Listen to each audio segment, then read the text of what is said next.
parce que tey kër Sëñ Touba gi nga xam ne fi la ñu nekk di def cérémonie bi sax dafa am manque ndox yaakaar loolu war nañ ko xoolaat bu déwénee loolu bañ fi am parce que li ko war a bokk na si courant bi coupé bokk na si tamit ak jafe-jafe yi nga xam moo nekk si mbirum inondation yi loolu yaakaar naa ñun ñi nga xamante ni ñoo nekk taalibi Sëñ Touba war nañu gën a xam li nga xam moom la ñuy def ñu accompagner état parce que état mënul lépp mais bu fekkee ne état am na ay procès yoo xamante pour Touba la ñun ñu dëkk Touba nekk taalibi Sëñ Touba nag nekk ay député nañu xool léegi intérêt Sëñ Touba boobu ak intérêt jullit yi bañ a xool suñu intérêt bopp moo tax ñun ñu jël engagement pour accompagner état Sénégal pour li nga xamul bëgg a def Touba ñu mën ko sotti ba déwén bu ñu ñëwee màggal si màggal gi day àla daw mais comme ni ñu defee incha allah gis nañ tamit yokkute goo xam gu am solo la parce que daaw 5 millions moo ñëwoon si màggal gi ren 6 millions ñëw na jàpp naa ne tey jii ñi nga xam ñoo defoon ñoo faatu woon ak li faatu ren am na malgré que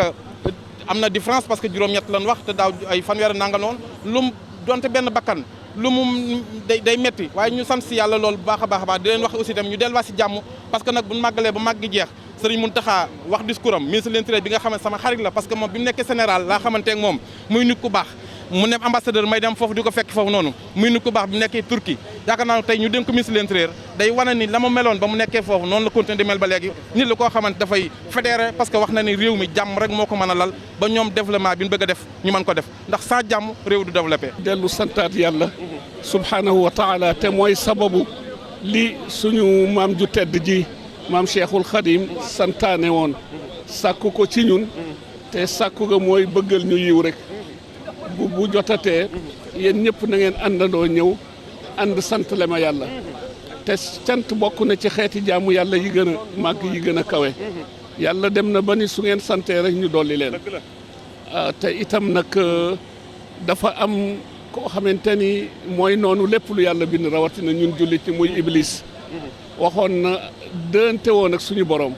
ba ko yàlla dàqee dindi ko ci gouvernement mu ne ko nag maa ngi lay ñaan nga kàttanal ma bañ a dee ba keroog ngay tukkal àdduna waaye maa ngi lay xamal ni ak kattan boo xamante ni sa jaam ñi muy ummatu Muhammad ku ma bëgg ku ma mën a propagande ba mu ñëw rek ma yóbbaale ko ci duma yi nga ma digg ak yëpp te itam dinaa fexe ba ñu bari di nga leen defal waaye duñ la sant waaye nag ñun yàlla nañu yàlla musal ci ñooñu ñaanal sëriñ Mouhamadul Muntaka ndokkeel ko ziyaara ko sëriñ Bass Abdul Qadir mi porte parole njaboot gi ak yoon wi ñaanal kilifa yi yëpp